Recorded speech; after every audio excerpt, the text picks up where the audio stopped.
हरे कृष्णा। आज चर्चा करने का प्रयास करेंगे 9वें अध्याय का 12 नंबर श्लोक। देखिए, पिछले श्लोक में हम लोगों ने देखा था कि भगवान ने कहा था कि जो मूर्ख है वो मुझे एक सामान्य पुरुष मानते हैं, जो हमने देखा था। और अब भगवान इस वर्ष में बताएंगे कि ऐसे मूर्खों का होता क्या है। जो भगवान जो जो व्यक्ति भगवान का उपहास करते हैं उनके साथ क्या होता है, ये भगवान इस श्लोक में बताने वाले हैं। ठीक। ये बहुत सुंदर श्लोक है, इसमें ऐसी ऐसी बातें जानने को मिलेंगी जिसको सुन के आप आश्चर्यचकित हो सकते हैं। बहुत सुंदर श्लोक। देखिए, पढ़ते हैं। मोघाशा मोघ कर्माणो मोघ ज्ञाना विचेतसः राक्षसम आसुरीम चैव प्रकृतिम मोहिनीं श्रितः। मोघाशा मोघ कर्माणो मोघ ज्ञाना विचेतसः राक्षसीम आसुरीम चैव प्रकृतिम मोहिनीं श्रितः। मोघ आशा। मोघ का मतलब होता है निष्फल या कोई फल नहीं देने वाला। अमोघ का मतलब होता है अचूक, जो फल देगा ही देगा। अमोघ। और मोघ का मतलब होता है जो फल नहीं देगा, निष्फल है। तो मोघ आशा, निष्फल हो जाएगी आशा। ठीक। मोघ आशा मतलब निष्फल हो जाएगी आशा। और ये उन लोगों के लिए है जो भगवान के धाम जाना चाहते हैं। मैं फिर रिपीट कर रहा हूं। जो भगवान का भक्त है और भगवान के पास जाना चाहता है, उसकी आशा कैसे निष्फल हो जाएगी। लेकिन फिर भी यहां कह रहे हैं मोघ आशा। जबरदस्त बात है। और क्या ये भी जानने को मिलेगा हमें। और क्या ऐसे लोग भी होते हैं जो कृष्ण का उपहास करते हैं और फिर भी अपने आप को भक्त बोलते हैं। ये बड़ा आश्चर्य बात है। और जो हम इस वर्ष में सीखेंगे कि ऐसे लोग हैं जो अपने आप को भक्त बोलते हैं पर कृष्ण का उपहास करते हैं, तो उनकी भगवान के पास जाने की जो आशा है वो मोघ आशा, निष्फल आशा करते हैं, या उनकी आशा निष्फल हो जाएगी। और हम लोग ये प्रमाण भी देखेंगे चैतन्य चरितामृत से कि ऐसे लोग हैं जो विष्णु जी के भक्त तो हैं पर कृष्ण का उपहास करते हैं, तो उनकी आशा निष्फल है। तथागत जो कृष्ण के भक्त हैं उनको भगवत प्राप्ति नहीं होती है। इसीलिए में तत्व जानना बहुत जरूरी है कि कहीं हम वो गलती तो नहीं कर रहे, कहीं हमारी भगवान के पास जाने की आशा तो मोह आशा नहीं है। तो सीखेंगे हम लोग। ठीक। मोह कर्माणु। कर्माणु का अर्थ है कर्मकांड इत्यादि। अगर वो कुछ कर रहा है कर्मकांड इत्यादि भी, तो भी उसका कोई फल प्राप्त नहीं होगा। क्योंकि यज्ञ इत्यादि के स्वामी कौन है? भगवान श्री कृष्ण। अगर आपने उन्हीं का उपहास कर दिया, उनके प्रति ही अपराध कर दिया, तो कुछ नहीं मिलने वाला आपको, कोई फल नहीं मिलेगा। जैसे मान लीजिए कोई व्यक्ति स्वर्ग जाना चाहता है, कर्म कांड कर रहा है और साथ साथ भगवान का उपहास कर रहा है, तो वो स्वर्ग कभी नहीं जा पाएगा। उससे कर्म कांड इत्यादि के जो भी फल हैं वो सब निष्फल है, कुछ नहीं मिलेगा उसको।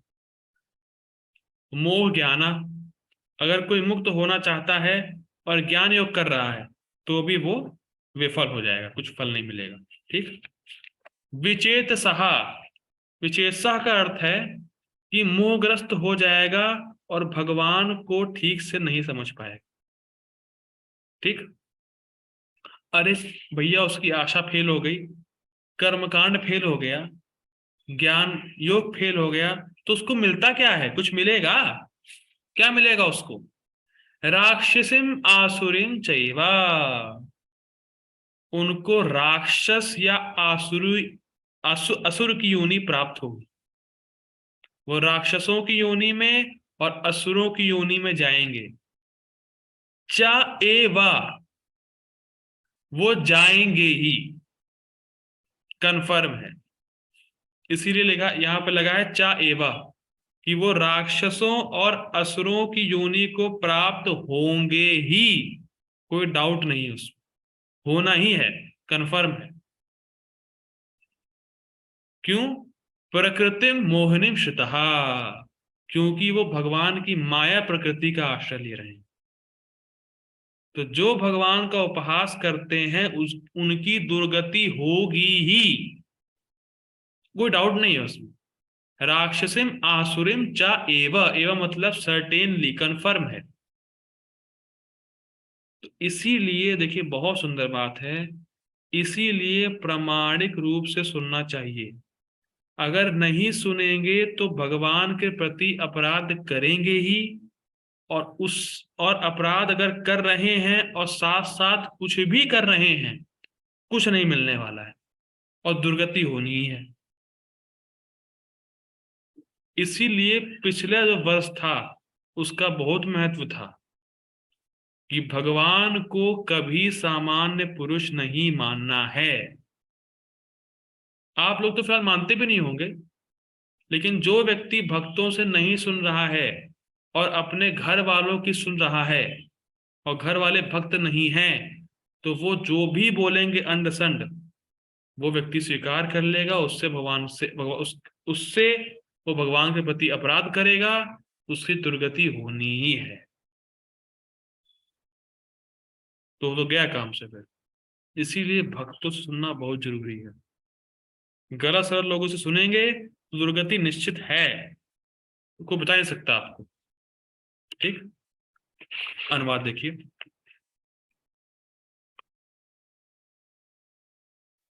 जो लोग इस प्रकार मोहग्रस्त होते हैं, इस प्रकार मतलब जो भगवान को सामान्य पुरुष मानते हैं, वे आसुरी तथा नास्तिक विचारों के प्रति आकृष्ट रहते हैं। नास्तिक का अर्थ यहाँ पे ये है कि भगवान की भगवत्ता को नहीं मानते हैं, स्वीकार नहीं करते हैं।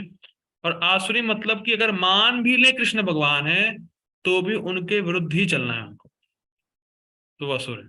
ठीक, इस मोहग्रस्त अवस्था में उनकी मुक्ति आशा, उनके सकाम कर्म तथा ज्ञान का अनुशीलन सभी निष्फल हो जाते हैं, कुछ भी हाथ नहीं लगता और साथ साथ दुर्गति होती।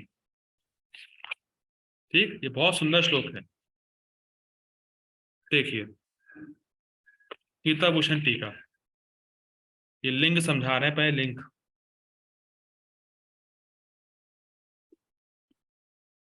देखिए, उन लोगों को क्या गति प्राप्त होती है जो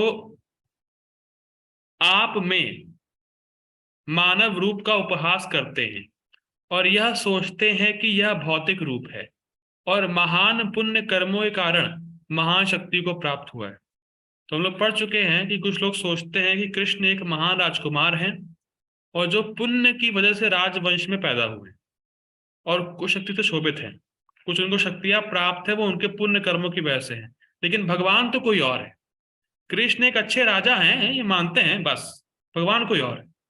अगर कोई इस प्रकार से भगवान का उपहास करता है, ये फर्स्ट पॉइंट है, या कोई व्यक्ति भगवान की किसी लीला में दोष निकालता है कि अरे गीता बोलने वाले कृष्ण अच्छे हैं, लेकिन रासलीला करने वाले जो कृष्ण है ना, गोपियों वाले, वो अच्छे नहीं है, कैरेक्टर खराब है उनका, वो अच्छे आदमी नहीं है। गीता वाले अच्छे हैं, उनको अच्छा मानते हैं, लेकिन जो रासलीला करने वाले कृष्ण है वो अच्छे आदमी नहीं है। तो इस प्रकार से एक लीला को अच्छा मानना, एक को खराब मानना, ये भगवान का उपहास करना ही। तो ऐसे व्यक्तियों की क्या गति होती है कृष्ण? अब देखिए, भगवान जो बोलने वाले हैं जबरदस्त बोलेंगे तुरंत। इसको मैं 2 बार रिपीट करूंगा। वह भक्त भी क्यों ना हो तो भी उनको मोक्ष नहीं मिलता। I am repeating this again. वह भक्त भी क्यों ना हो तो भी उनको मोक्ष नहीं मिलता। भक्त भी होते हैं ऐसे, इसीलिए लिखा है मोग आशा। वो मोग आशा शब्द जो है वो भक्तों के लिए आया है। जिनको भगवत धाम जाना है। तो कुछ भक्त भी होते हैं इस प्रकार से सोचने वाले, ऐसे लोग हैं, तो उनको भगवत धाम की प्राप्ति नहीं होती। ऐसे लोग हैं जो भगवान विष्णु को भगवान मानेंगे और कृष्ण का मजाक बनाते हैं। वो कहते हैं हाँ हाँ कृष्ण विष्णु के अवतार हैं, अच्छे आदमी हैं, पर जब से गोपियों का संग किया ना, बिगड़ गया बेचारा, बिगड़ गया था, बिगड़ गया। इस प्रकार से उपहास करते हैं। विष्णु जी का अवतार मानते हैं, हाँ कृष्ण विष्णु के अवतार हैं, ठीक है आए थे, लेकिन जब से गोपियों का संग किया ना, रासलीला करी, बिगड़ गया बेचारा, बिगड़ा हुआ है। इस प्रकार से कृष्ण का उपहास करते हैं। और ऐसे भक्त भी होते हैं, मैं फिर रिपीट कर रहा हूं, ऐसे भक्त भी होते हैं। जबरदस्त बात है, कृष्ण का उपहास भी कर रहे हैं, अपना भक्ति बता रहे हैं। इस प्रकार से लोग हैं। तो ऐसे लोगों की भगवान के पास जाने की इच्छा सब विफल, आशा सब विफल है, कुछ नहीं मिलेगा उनको, बल्कि नीचे जाएंगे। राक्षसीम आसुरीम चैवा। ठीक, बहुत जबरदस्त है, वह भक्त भी क्यों ना हो। ये लाइन बहुत स्ट्राइकिंग है। ठीक, आगे पढ़ते हैं। यदि वे कर्म कांड करने में निष्ठ हो तो भी उनको ये करने का कुछ लाभ प्राप्त नहीं होता है। अब देखिए, देखिए जो भक्त नहीं है और जो गृहस्थ आश्रम में है, जो भक्त नहीं है, नॉर्मली जो परिवार वाले हैं, वो कितना कर्म कांड करते हैं, सब कर्म कांड करेंगे, लेकिन कृष्ण का उपहास करेंगे तो कुछ नहीं मिलना है, कुछ भी नहीं मिलेगा। भाई यज्ञ के भोक्ता कौन है? कृष्ण। भोक्तारम यज्ञ तपसाम सर्वलोक महेश्वरम सुहृदम सर्वभूतानाम ज्ञात्वा माम शांति मृच्छति। यज्ञ के भोक्ता कौन है? भगवान श्री कृष्ण। और फल देने वाले कौन है? कृष्ण। और जब उनको ही तुम हटा दिए, जब उनके प्रति ही अपराध कर रहे हो, उन्हीं का मजाक बना रहे हो, तो कुछ भी प्राप्त कैसे होगा? कुछ प्राप्त नहीं होगा। तो कितना तुम कर्म कांड कर लो, कहां, अगर जहां कृष्ण का उपहास किया, सब आउट, कुछ नहीं मिलने वाला। तुम कितना भी अग्नि में झोंक दो, कुछ भी स्वाहा स्वाहा कर लो, धुआं पी लो, कुछ नहीं मिलने वाला है। कृष्ण का उपहास कर रहे हो। ठीक, यदि वे वेदांत आदि के पठन में निष्ठ हैं तो उस अध्ययन का उन्हें कोई लाभ प्राप्त नहीं होता। देखिए वेदांत अध्ययन करने से क्या होता है, व्यक्ति का अज्ञान या विद्या नष्ट होती है, पर इस केस में कुछ नहीं होगा। क्योंकि ध्यान दीजिए, किसी भी परफेक्शन को, किसी भी सिद्धि को प्राप्त कराने वाले भगवान कृष्ण ही हैं। कुछ भी आपको चाहिए तो वो प्राप्त कराने वाले कृष्ण ही हैं।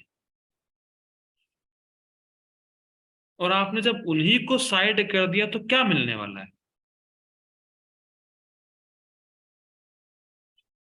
जैसे एक प्रश्न आया था कि जो भगवान कृष्ण की शरण ग्रहण नहीं करेगा, जैसे ज्ञानी होते हैं, वो भगवान कृष्ण के साकार रूप को नहीं मानते हैं, ऐसे ज्ञानी हैं। तो प्रश्न आया था कि भाई जो ज्ञानी लोग हैं, भगवान कृष्ण की शरण तो ग्रहण करते नहीं है, तो क्या वो कभी मुक्त नहीं होंगे? तो उत्तर है हाँ, नहीं होंगे। क्योंकि भगवान कृष्ण खुद कहते हैं, माया, क्या श्लोक है वो, देवी ही ऐसा गुणमयी मम माया दुरतया माम एवा ये प्रपद्यन्ते माया में ताम तरंती थे। माम एवा, मेरी ही, और किसी की नहीं, मेरी ही शरण में जो आएगा, माया से पार हो जाएगा। तो अपने आपने भगवान को साइड कर दिया, तो कहां से मुक्त हो पाओगे, कहां से माया से छूट पाओगे? तो बहुत सुंदर बात है कि भगवान का, इसके पास सही ज्ञान नहीं है, और जो ज्ञानी है उनका भी पतन हो जाएगा। क्योंकि अगर आपने भगवान को साइड कर दिया तो ज्ञानी का भी पतन हो जाता है। प्रभुपाद जी इसको कई बार कोट करते हैं, पतंती अधा, उनका पतन हो जाता है, वो ब्रह्म की प्राप्ति करने के बाद भी नीचे गिर जाते हैं, क्योंकि भगवान के चरण कमलों का अनादर करते हैं। तो कोई फायदा नहीं। ऐसे उसमें उदाहरण आता है कि अगर आप किसी भूसे को कूटें तो उसमें से कुछ अनाज या कुछ गेहूं नहीं निकलेगा, क्योंकि गेहूं पहले निकल चुका है। तो ज्ञानी लोग होते हैं, देखिए वेदांत का जो मेन पर्पस है वो क्या है, क्या श्लोक है वो, क्या है वो, सर्वस्य चाहम हृदि सन्निविष्टो मत्ता स्मृति ज्ञानम अपोहनम च वेदेश सर्वेर अहमेव वेद्यो वेदांत कृत वेद विद एव चाहम। वेदांत से मुझे जानना है, भगवान कृष्ण कहते हैं। और वेदांत पढ़ रहे हो और कृष्ण को जान ही नहीं रहे, कृष्ण को साइड में कर दिया है, तो क्या फायदा है पढ़ने का तुम्हारे? भाई भूसे में जब गेहूं है ही नहीं तो काहे कूट रहे हो? तो तुम वेदांत में कृष्ण को देख ही नहीं रहे हो, कृष्ण को समझ ही नहीं रहे, तो काहे पढ़ रहे हो? काहे मेहनत कर रहे हो? कुछ नहीं मिलने वाला है। तो इस प्रकार से जिसने कृष्ण को साइड कर रखा है वो कुछ भी करे उसको कुछ प्राप्त नहीं होगा। ठीक। ऐसा क्यों, क्यों बोल रहे हो ऐसा आप लोग? क्योंकि वे मोहित रहते हैं और मेरे नित्य सिद्ध मनुष्य सन्निवेश साक्षात पर ब्रह्म स्वरूप का बहिष्कार करने के पाप के कारण अपने विवेक को नष्ट किए रहते हैं। देखिए इसको समझिए, नित्य सिद्ध मनुष्य सन्निवेश का मतलब है जो भगवान का दो हैंड फॉर्म है ना, वो शाश्वत है और नर आकृति मनुष्य जैसा है, लेकिन वो है पर ब्रह्म स्वरूप। और जो इसको बहिष्कृत करता है, जो इसको स्वीकार नहीं करता है, जो शास्त्रों को सुनने के बाद भी इसे स्वीकार नहीं करता है, उसका विवेक, उसकी बुद्धि नष्ट हो जाती है। उसकी बुद्धि नष्ट हो चुकी है, वो भ्रष्ट हो चुका है आदमी। इतना कठोर बोल रहे हैं। जो भगवान कृष्ण के दो हैंड फॉर्म को परब्रह्म या भगवान स्वीकार नहीं कर रहा है, उसकी बुद्धि भ्रष्ट हो चुकी है, क्योंकि उसने बहुत बड़ा अपराध किया, भगवान के स्वरूप को भौतिक माना है। तो इस पाप के कारण उसकी बुद्धि, उसका विवेक पूरा नष्ट हो चुका है। अब बहुत सुंदर श्लोक आने वाला है, और इस श्लोक के लिए आप सबको गंगा जल हाथ में लेना पड़ेगा। गंगा जल सभी घर में होगा, है गंगा जल घर में? ले आइए जरा। मजाक कर रहा हूँ, लेकिन लेना पड़ेगा, कभी ना कभी तो लेना पड़ेगा। देखिए बहुत सुंदर श्लोक है। गोपाल जी कोट करेंगे इसको। अभी काम नहीं आएगा, बाद में काम आएगा गंगा जल। देखिए इसीलिए कहा गया है कि यो वेत्ति भौतिकम देहम कृष्णस्य परमात्मनः स सर्वसम्माद बहिष्कार्यः श्रोतस्मात् विधानतः मुखम तस्यावलोक्यापि साचेलम स्नानम आचरेत। देखिए, यो वेत्ति भौतिकम देहम कृष्णस्य परमात्मनः, जो भगवान कृष्ण परमात्मा है, उन जो व्यक्ति उनके देह को भौतिक मानता है, कृष्ण जो परमात्मा है और उनके रूप को या उनके देह को भौतिक मानता है, स सर्वस्माद बहिष्कार्य श्रोत स्मार्त विधानतः, उसको, जो व्यक्ति भगवान कृष्ण के देह को भौतिक मानता है, उसको इस जगत में जितने भी शुद्ध कार्य हैं स्मार्थ विधान के अनुसार ऐसे व्यक्ति को लात मार के बाहर कर दो। लात मार करके सबसे बाहर निकाल देना चाहिए सारे शुभ कर्म से। उसको उस शुभ कर्मों में घुसने भी मत दो। जबरदस्त। बहिष्कार, बहिष्कृत कर दो उसको, लात मार के बाहर निकालो। अब मुझे थोड़ा सा गुस्सा आ रहा है। ठीक। ऐसे लोग जो भगवान कृष्ण के देह को भौतिक मानते हैं, उनको कभी भी शुभ कर्मों में, इस जगत के जितने भी शुभ कर्म हैं उनको उसमें घुसने मत दो, लात मार के बाहर निकालो ऐसे लोग। चलो भाई लात मार के बाहर निकाल दिया, पर कभी ऐसे लोगों का मुंह देखना पड़ गया तो क्या कहना, देखिए, मुखम तस्यावलोक्यापि सा चेलम स्नानम आचरेत।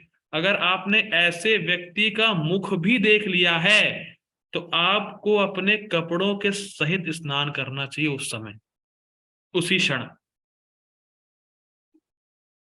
अगर आपने ऐसे व्यक्ति का मुख भी देखा है तो आपको कपड़े पहने पहने ही, कपड़े उतारने की जरूरत नहीं है, तुरंत स्नान, मतलब कपड़े पहन के मतलब जल्दी में स्नान करो, तुरंत स्नान कर लो। क्योंकि ऐसे व्यक्ति को देखने से आप अपवित्र हो जाएंगे।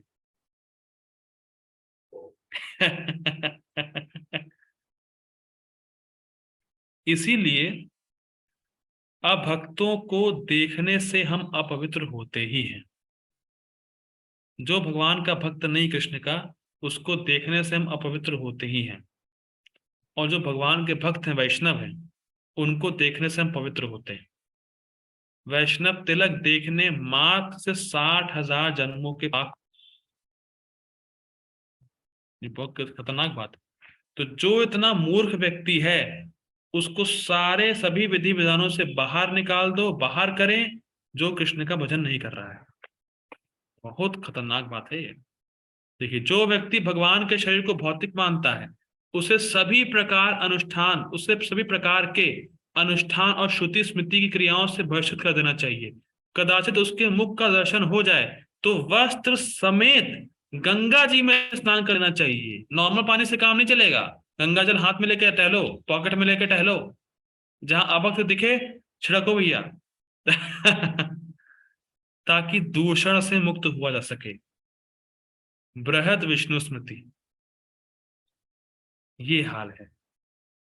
और लोग खुल्लम खुल्ला ये सब बातें बोलते हैं। भगवान का देह भौतिक है, भगवान है, भगवान निराकार है, फलाना धमाका। तो आप ऐसे लोगों को देखने मात्र से अपवित्र हो रहे हैं। और 90% लोग तो ऐसे ही इंडिया में घूम रहे हैं। गंगा जल पॉकेट में लेके टहला करिए और शुद्ध किया करिए अपने आप को। ठीक है। तो उनको क्या फल प्राप्त होता है? तो उस पर कह रहे हैं कि राक्षसिम अर्थात हिंसा आदि की प्रचुरता से, तामसी और काम गर्वता की प्रचुरता से आसुरी आसुरी प्रकृति के लोगों का वे आश्रय लिए रहते हैं, जो उनके विवेक को नष्ट कर देती है, और इस कारण से वह नरक में ही रहने के योग्य होते हैं। यानी वो ऐसे लोगों का आश्रय लिए होते हैं जो राक्षसी हैं या आसुरी स्वभाव के हैं, जैसे कि जरासंध, रुक्मी, दुर्योधन इत्यादि। ये सब इस्कॉन के भक्त हैं। अरे, इस्कॉन के भक्त हैं जरासंध, रुक्मी, दुर्योधन। इस्कॉन के हैं पर अनफेवरेबली वाले में, उनकी कॉन्शियसनेस अनफेवरेबल है। वो भगवान को पसंद नहीं करना चाहते, भगवान को नुकसान पहुंचाना चाहते हैं, लेकिन वो है इस्कॉन की। देखिए, बहुत सुंदर बात है। जब भी रुक्मी दुर्योधन आदि सब मिलते थे, रुक्मी दुर्योधन जरासंध इत्यादि, तो वो हर समय ही सोचते थे कि कृष्ण को कैसे पकड़ें, कैसे हराएं, कैसे चोट पहुंचाएं। तो वो भी हर समय कृष्ण के बारे में सोच रहे हैं, वो भी कृष्ण कॉन्शियस पर्सन है, लेकिन वो सब अनफेवरेबल कॉन्शियस वाले हैं। और कंस जीबीसी मेंबर है सुस्कॉन का। इसका मजाक की बात है फिलहाल, लेकिन वो नर्क जाने के योग्य होते ही है। ठीक है। तो अब मैं ऐसा करता हूँ, मीटिंग एंड कर रहा हूँ। Please join again for purport. Hare Krishna.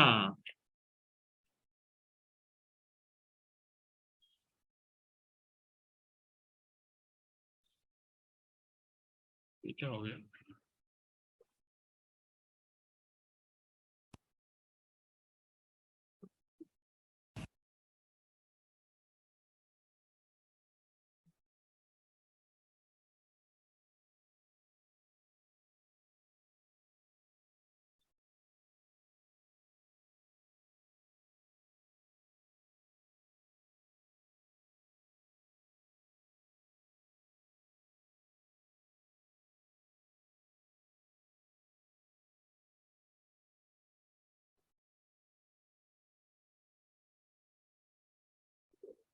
Hmm,